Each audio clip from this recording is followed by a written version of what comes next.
Okay, everyone. It is the Book Boat coming back for another episode and the last episode of season two. I'm one of your co hosts, Jocelyn. And I'm Alejandra, and it's just so crazy to think that we're wrapping up season two. I don't know, it's so like I feel like it's all happening. Like we're wrapping up our first year teaching, we're wrapping up our second season of the book boat. It's so exciting, and Yeah. I don't know how I'm feeling. I'm feeling excited, a little sad that we're not going to have these recording sessions for a little bit because we are taking a break before season three. But Yeah. yeah, I don't know. It's excited to be here right now. No, it really is kind of just like this awesome feeling because I'm thinking about like where this project started and where it's Yeah. at now. And like think about everything that's happened this season. We've had authors come in, we've had several guests come in. Yeah. And so I think that we're growing in this in just such a positive direction right now. And even before this, we had to kind of tell ourselves to stop talking about next season because Alejandra and I are just right now like bouncing off ideas like, ooh, let's do this, let's do that. And we're Mhm. trying to like kind of take our podcast to a little different level. And you'll see next season. So this is telling you to keep following us and stay tuned. We don't want to give too much away, but kind of diving into that and seeing or diving into a whole new level and seeing where Mhm. we can take this and bringing ourselves into it a little bit more. Yeah, no, and it's just crazy just hearing you say like, everything that we've done. And I mean, it was about a year ago when this idea kind of like started because a year ago is when we were graduating, when we had to present it was a year ago, right? I was like, wait, it was? When we were like presenting our master's project, and then I was like, let's do a podcast. And then we're like, wait, let's really do a podcast. And here we are, 2 seasons later. And like you said, it's crazy to see the things that we've done, the guests that we've had. It's just really exciting, and it's making me really excited to see kind of how we continue to grow, and hopefully this podcast, gets shared more and like more listeners, and just there's a lot of exciting things happening, and I'm super excited for the next season. Yeah, same thing. Just I think where we're going is going to be amazing. And we hope that you all just keep following us along, even through our break. You can go back and listen to us again. Or as we start kind of thinking about going back in person, like that's going to be happening soon to a lot of Yeah. us if it hasn't already. So maybe think about like, what do you want to include in your libraries? Yeah. I mean, this year we were really lucky where a lot of books, I shared with my students, there was videos of read alouds online, and I think that's awesome. But I just feel like there's nothing like holding a physical book, and I am so excited. I haven't been in person this whole year. I've been distance learning, but I'm so looking forward to next year if I am in person.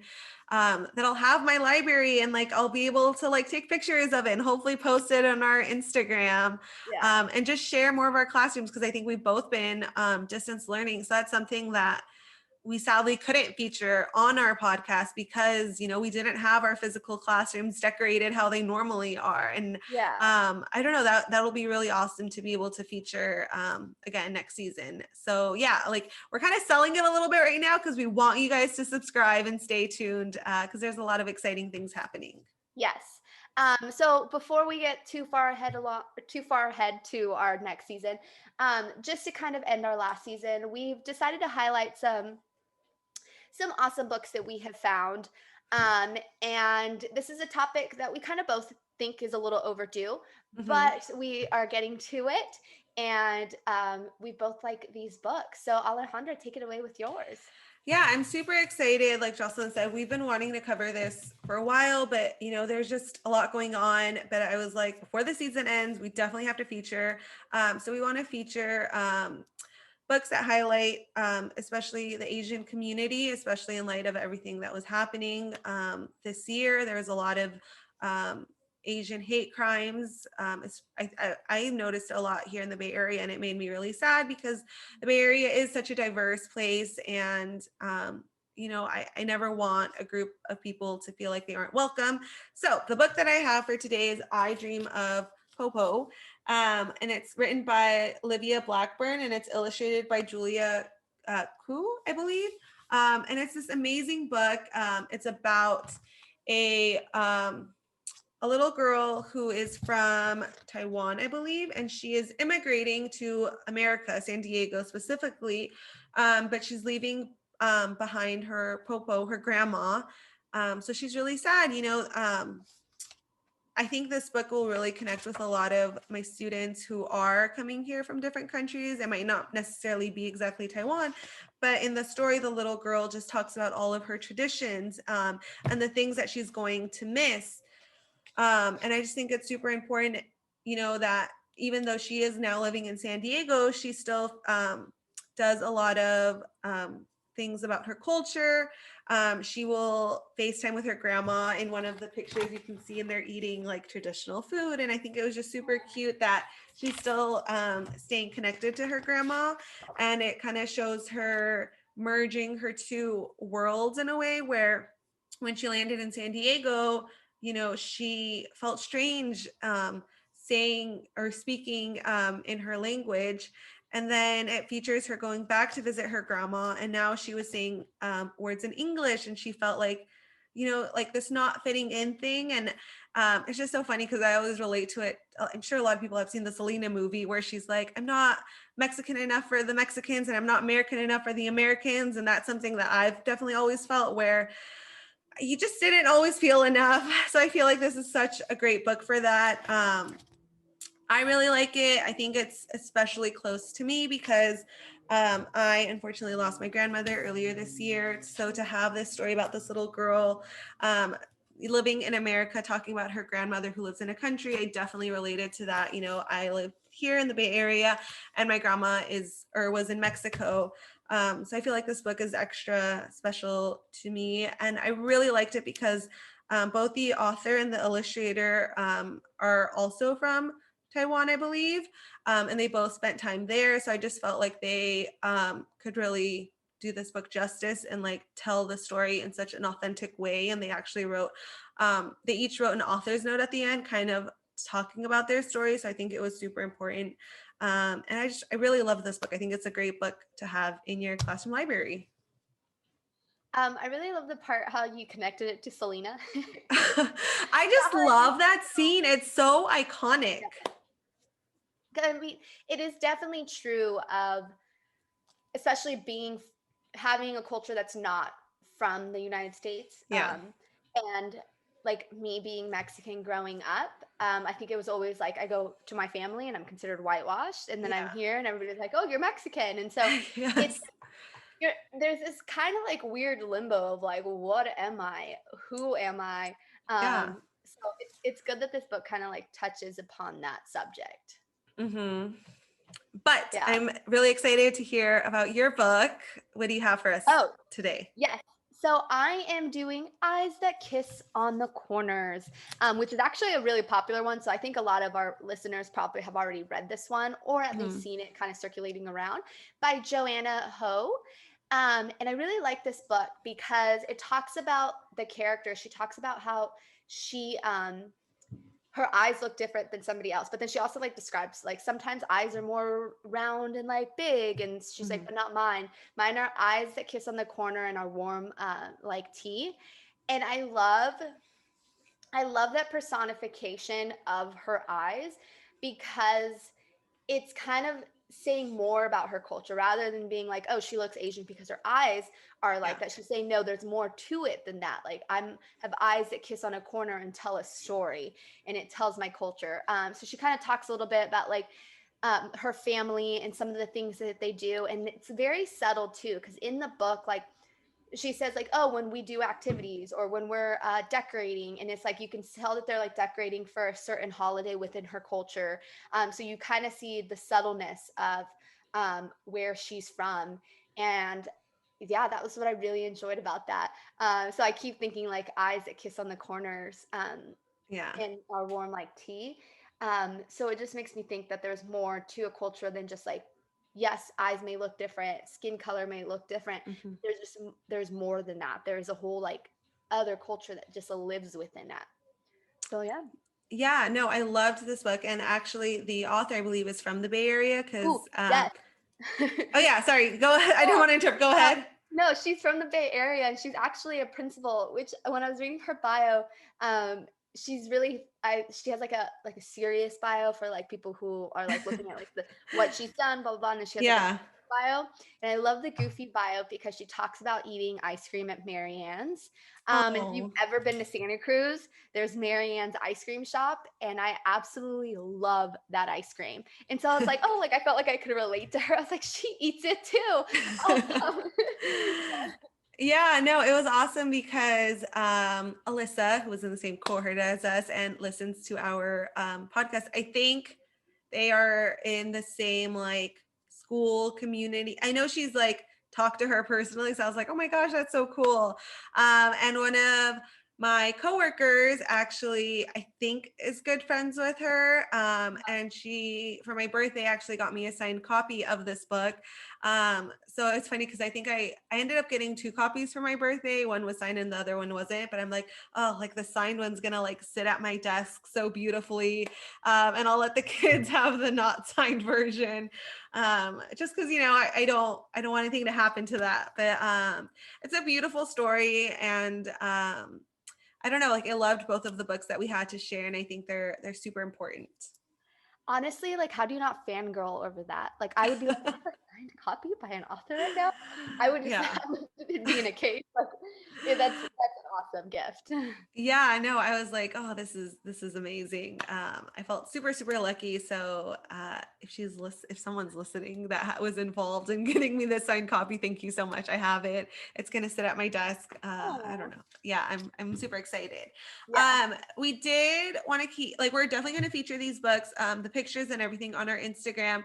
But we did want to also have enough time to wrap up because, like we mentioned, this is going to be our first year teaching that we are sorry I did not say that very nicely. We are wrapping up our first year teaching, and we actually wanted to kind of like talk to each other about it, so we came up with 5 questions that we are both gonna kind of answer, just about our first year teaching. So I'm really excited.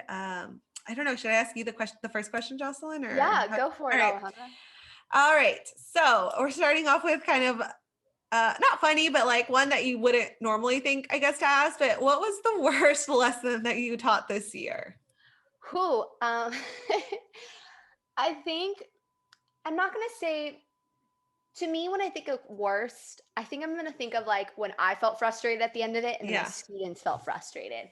Yeah. Um, Oh, wait, and sorry. And maybe we should just remind them what grade we teach, just oh, in case they yeah, haven't. Sorry, go ahead. no, you're totally fine. So I teach 6th grade English.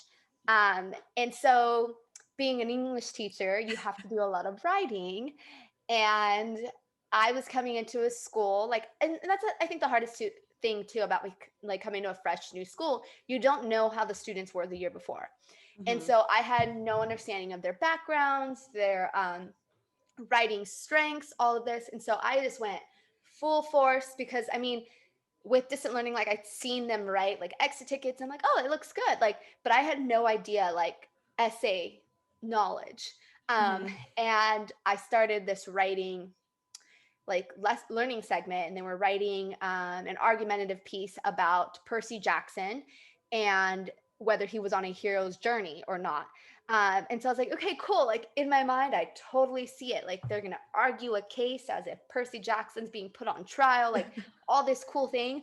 And then it came down to teaching it, and I literally, after that Zoom, I turned off my computer and cried for 30 minutes because Oh, yes, my students knew to write, but again, this was like, I think this also comes with like experience sometimes, in a learning, like teachers learn every year. And so now I mhm. know that next year to kind of evaluate um, writing abilities a little bit more and maybe kind of organize it differently as well, my learning segment.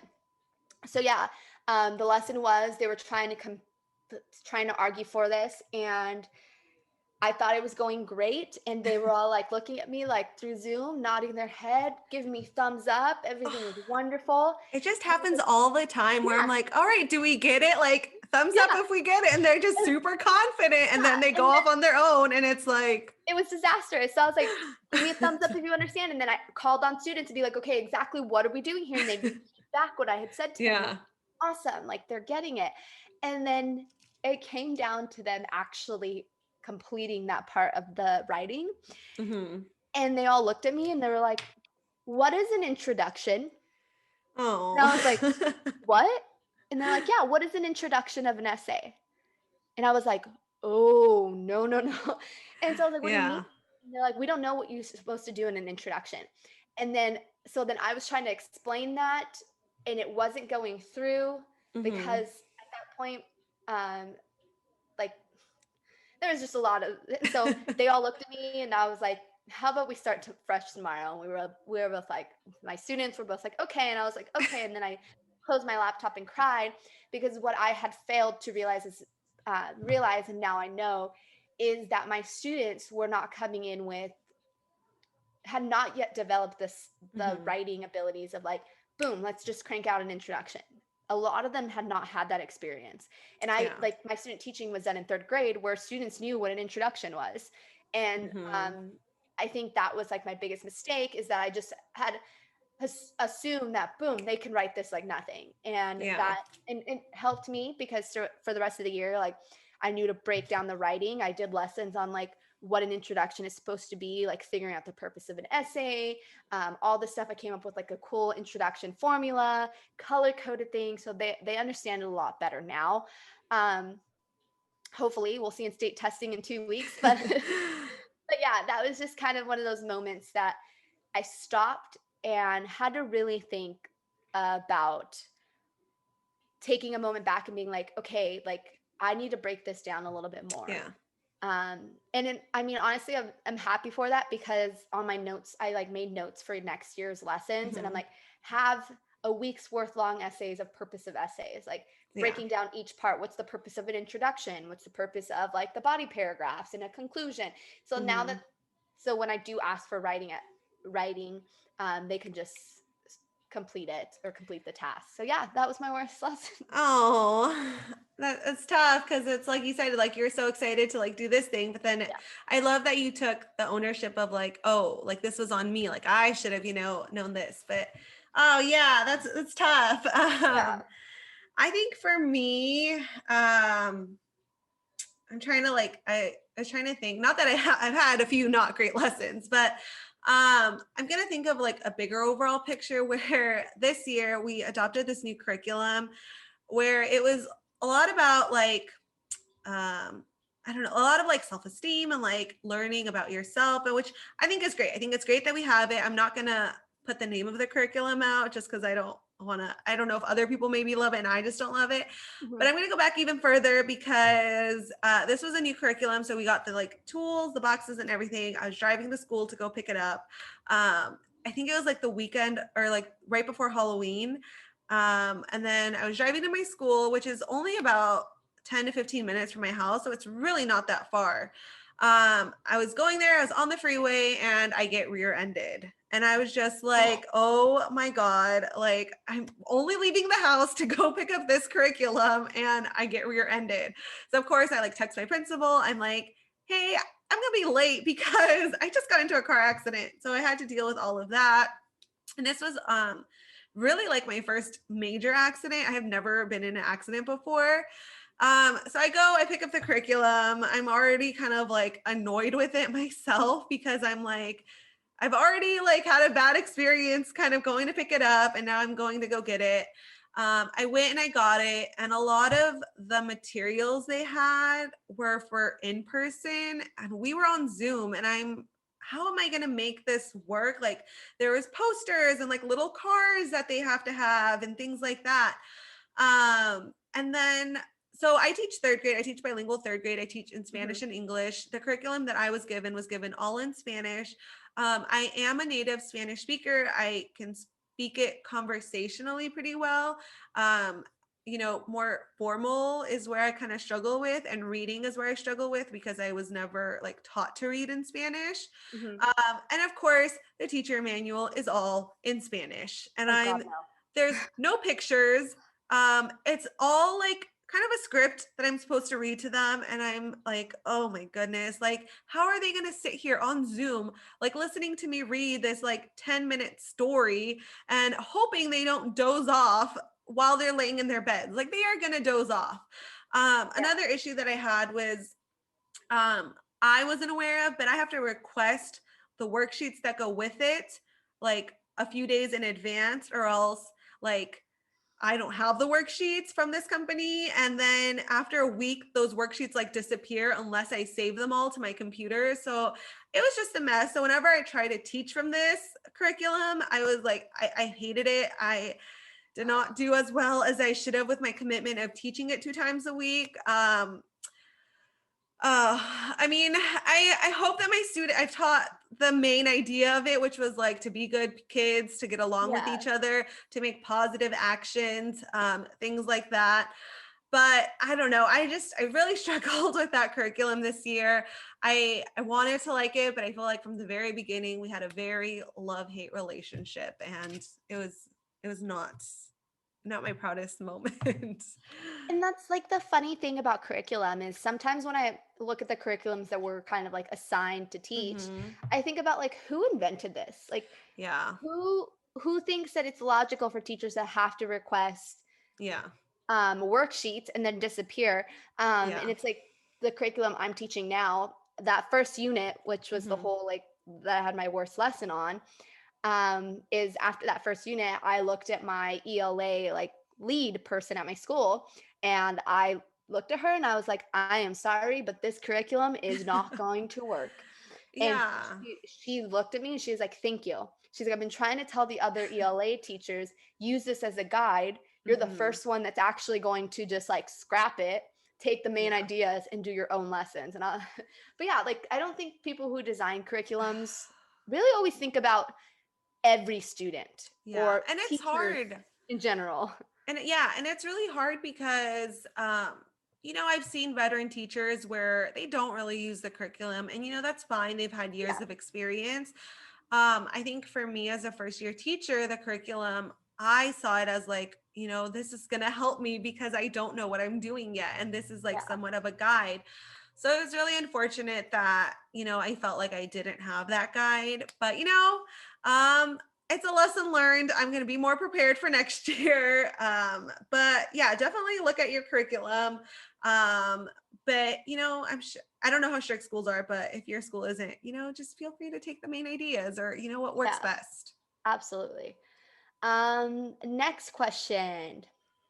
How did we stay organized over distant learning? Whew.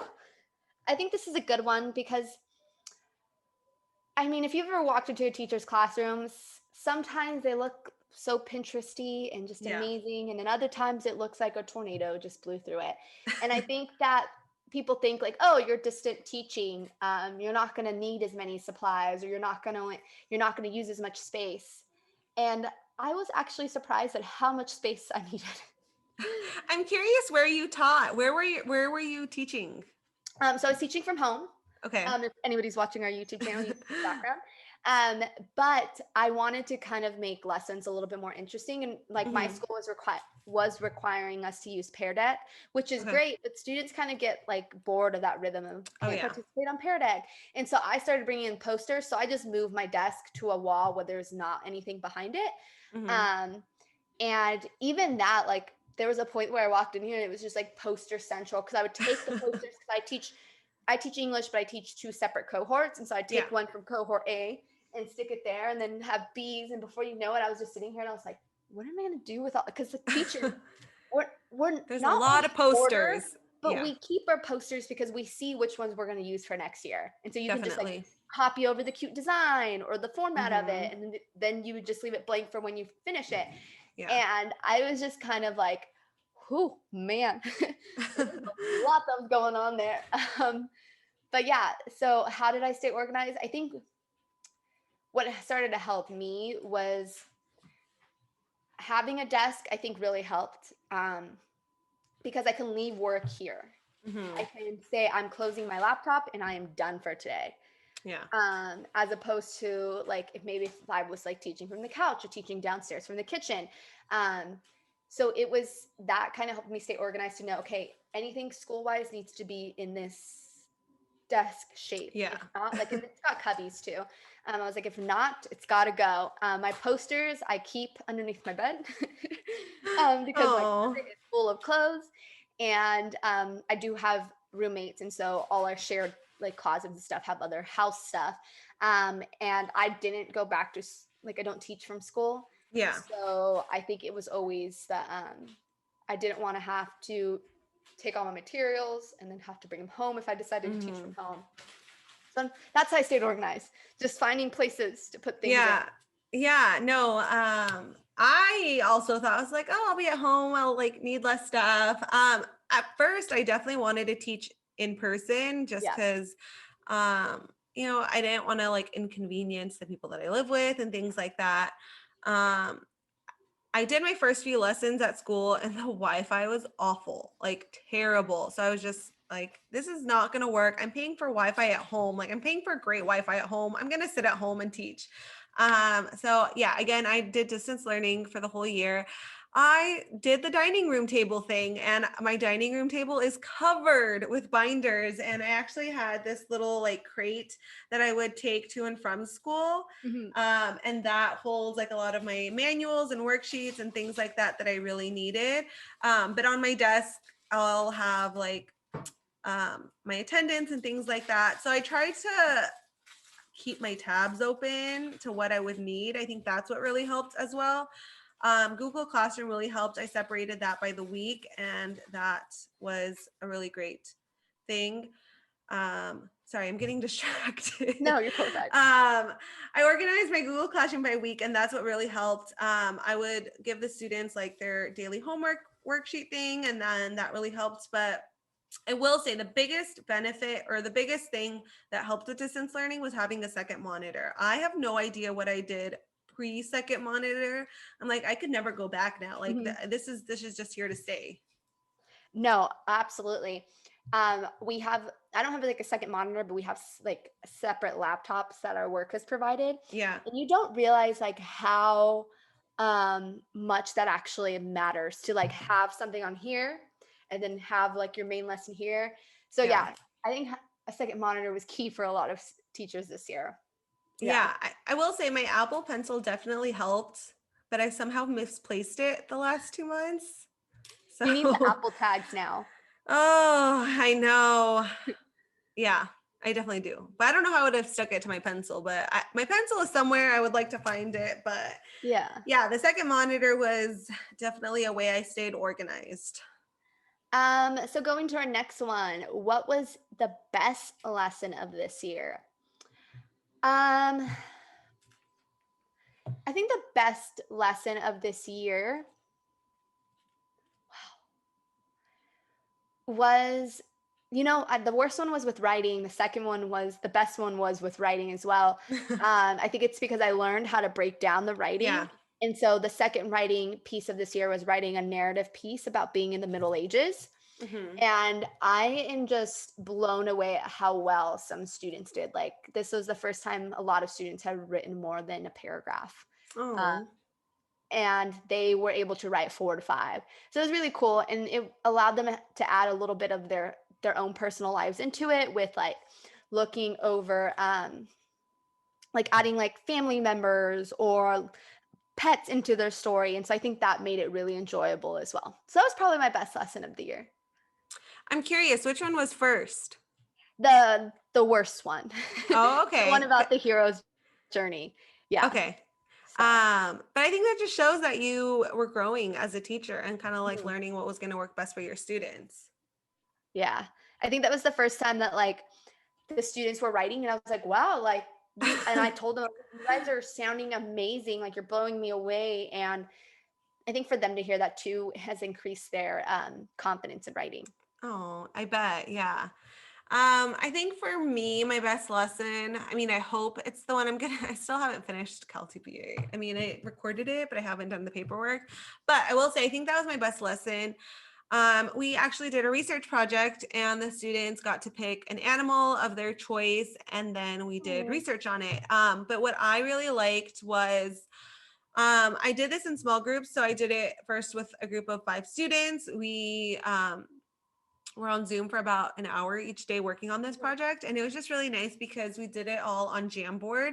And on the first slide, like we did like a KWL chart. And then on the second chart, we did like like I don't know, like like things that we would know, like for example, diet, like they wrote the definition and things like that. And then for the second one, they filled in a graphic organizer. And then anyways, by the end of it, they had this whole slideshow on the animal that they learned about. And I think it was just, even to them, like they looked back and they were like, wow, like look at everything we did throughout the week. And it was just really Yeah. exciting. And I think it just went so well. And at the same time, I'm like looking back at it and it's kind of frustrating where my best lesson was with like a group of 5 students. And of course it was Cal TPA. So like I really put in a lot of energy into it. Mhm.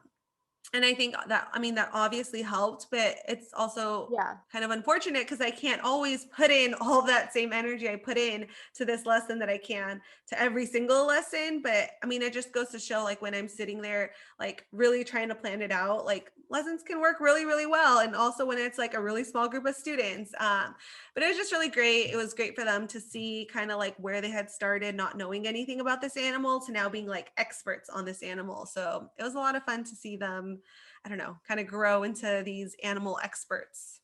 And I love that you were able to track that, like that the students were able to track their own growth.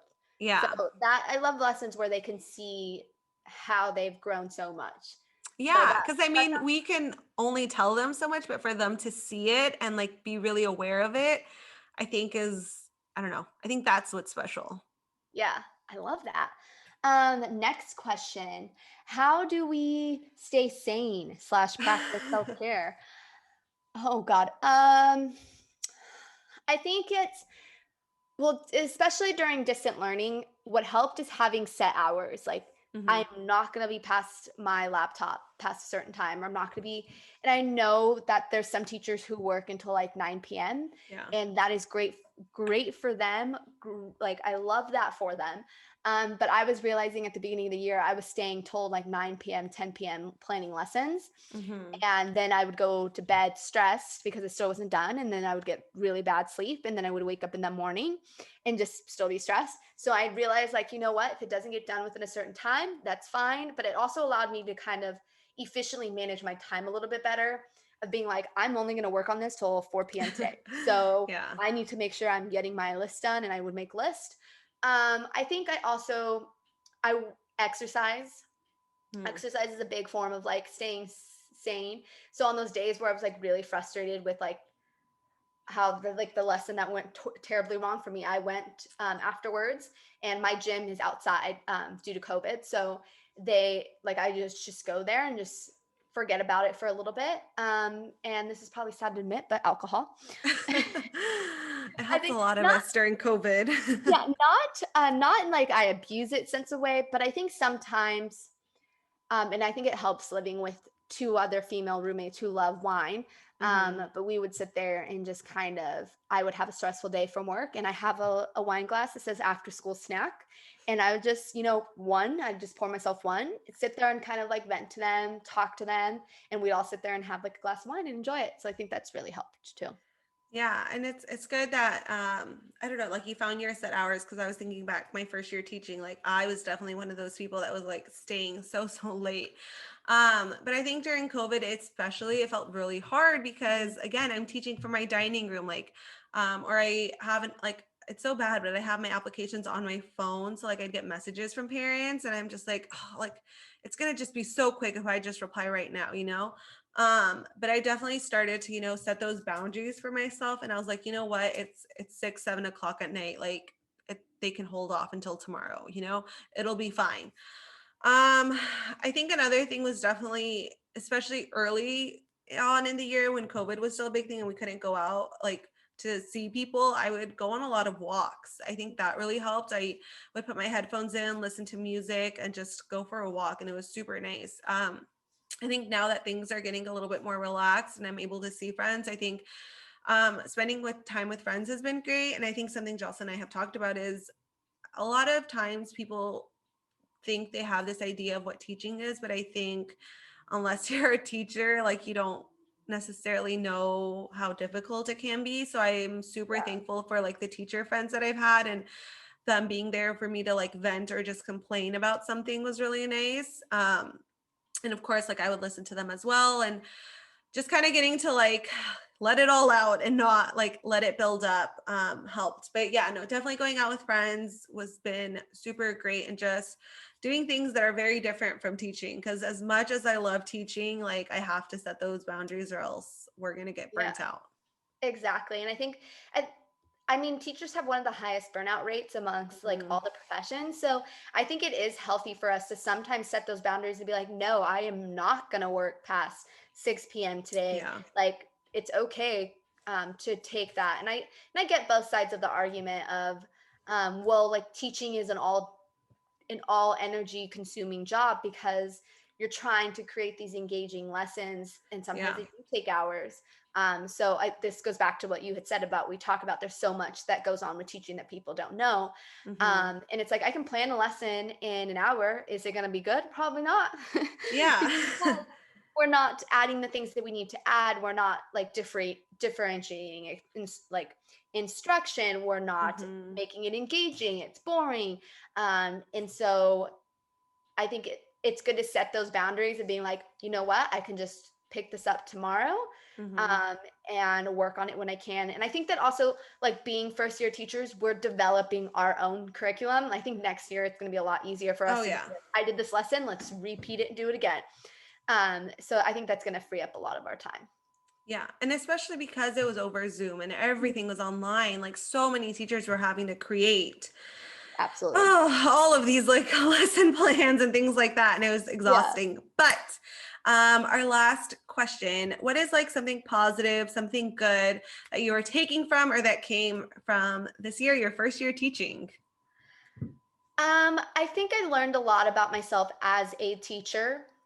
And I love how resilient a lot of teachers were this year. I know Mhm. that our listeners have probably seen things about how exhausting teaching is, or how this year drained us, and how this year probably is going to make a lot of teachers quit.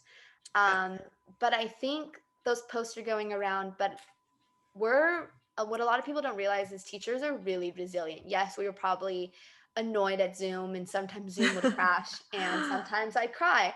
Um, but it's made me realize who I am as a teacher. What matters most is the students. And sometimes, like even through distant learning, I would just tell the students, like, you can take a break. Like it's ridiculous to me that some schools were requiring students to be on Zoom for like four Oh, plus hours. I was like, I I can't even know. be on Zoom for an hour without wanting to cry. And so Yeah. I would just read how my students were reacting and be like, how, and I like learned to just be, you know what, we all need a break. We're Mhm. not learning to the best of our ability. And sometimes it's okay to just be like, I will pick this up tomorrow. So then I would be like, let's watch a movie instead. Let's watch a documentary. Let's watch Finding Nemo. And it's just realizing that, I think, who I am as a teacher is realizing, like this year made me realize that it's, even through distant learning, I'm still putting my students first. I'm still putting their needs first. Yeah. Um, and that was awesome to see that even throughout all of this, the main reason I wanted to be teaching, I was able to accomplish it. That's awesome. Yeah. And it kind of goes with kind of mine. It's so funny because every year I love the class that I'm with, and my biggest worry is that I'm not going to love the next class as much as I loved my previous class. And I think this year I was especially nervous because we were starting off on Zoom. Mhm. We weren't going to have those, I don't know, like those moments that you have in the classroom. So I was just really worried that we were not going to be able to kind of become like that family that we normally do in the classroom. And I don't know, I'm kind of amazed that somehow it managed to happen over Zoom. I am so lucky with the students that I got this year. I think they are absolutely amazing. And I'm also absolutely crushed and sad that we did not get to spend those time, like that time in person in class. Mhm. And I tell them all the time that next year, if we're in person, when they're fourth graders to come and visit me or wave to me, because they're going to have like such a special place in my heart, because they are the class that I did distance learning with. Yeah. And it's just nice to see that even on Zoom, they were able to build friendships. They were able to have these little jokes with each other. You know, we have these, I don't know, they like pick up on things that I say, or I don't know, we still managed to become a family. And I think, again, this year was hard. It was on Zoom. Many of us are complaining about Zoom, but I'm just so lucky that I was lucky enough to have an amazing group of kids, that throughout all the difficulties, we were able to kind of build a family. And I hope um, that in the future, they remember this year not as like a really, really hard year, but a year Mhm. where we kind of were on Zoom and we were having fun, and hopefully you did a little learning. But Yeah. we still managed to build that connection. And again, this year, I am very worried that next year I will not love my next group as much as I love this group, but I'm sure I will. We always will love them. It's who we are as teachers. But if you follow Alejandra on a personal account, you realize, and I love this, I've been like watching these all year long, and it's something that I'm actually planning on doing next year, is that she was having her student, like whose ever birthday it was, they pick a drawing. And I Yeah. was like, that is like an animal to draw. And I was like, that is such a great way to like build classroom community, is just letting Mhm. like the birthday person pick like, hey, today, like, let's take a moment to just draw. Yeah. So that's definitely something I'm going to take into, even if we're like in person next year, I Yeah. definitely will be like, I'm going to pull up my YouTube and be like, let's all Oh. draw for a little bit. But yeah. Yeah, no, I mean, selfishly, I love birthdays. I think they're great. I love celebrating my birthday, January 12th, in case anybody wants to, celebrate me. But no, like I try to make a big deal for my students. Like I would give them a birthday crown, and we'd Mhm. get like this little birthday card, and I would usually give them like a book and things like that. And it was tough because my first birthday was right at the beginning of the year. So I was like, oh, Mhm. like I don't know what I'm gonna do. So it changed a little bit, but the one thing that stuck is that my birthday student would get to pick.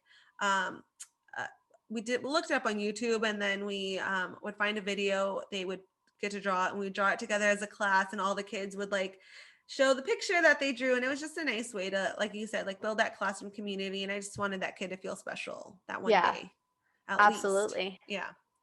Well, that is it for us today. It, like I said, it is kind of sad that we're ending season 2 because this season was amazing. But before we end it, I just kind of want to say a little bit. Thank you to everyone who's listened, to all our new followers, and thank you to everyone who's come and was a guest on our show. You don't realize how happy that really made Alejandra and I to have authors come on here and to have people who we went to school with. It really truly makes us really happy, to know that there's people out there listening and caring. But yeah, that's it. Hopefully, you all stay tuned for season 3, and Yeah. it's going to be amazing. Yeah. Like Jocelyn said, thank you so much to everybody. I don't know. Just, yeah. Thank you for sticking. Said it great. Thank you for sticking with us. We look forward to seeing what adventures are out there for season 3. So please make sure to keep listening to us. So with that, I will close it out for season 2. So please make sure to subscribe to our podcast. We are on all major podcast platforms. Give us a rating on Apple, I believe is where you can rate us. 5 stars would be amazing. This is the end of season 2. Let us know how we did. Woo! Please, please, please leave a review. Follow our YouTube. One of the benefits with all of this is that we started it on Zoom, so we have been able to record. So you want to see all of our weird hand movements that we do. I talk a lot with my hands. There is a blooper reel coming out. Yeah. So follow our YouTube, and follow our Instagram to stay up to date with all the latest news. And that is at _bookboat. We will hopefully be posting throughout, our little break, because I'm sure we're going to be finding great books. So again, follow us on Instagram at _bookboat, and give us a like on Facebook at the bookboat. But that is a wrap for season 2. Thank you, everybody. Woo, thank you.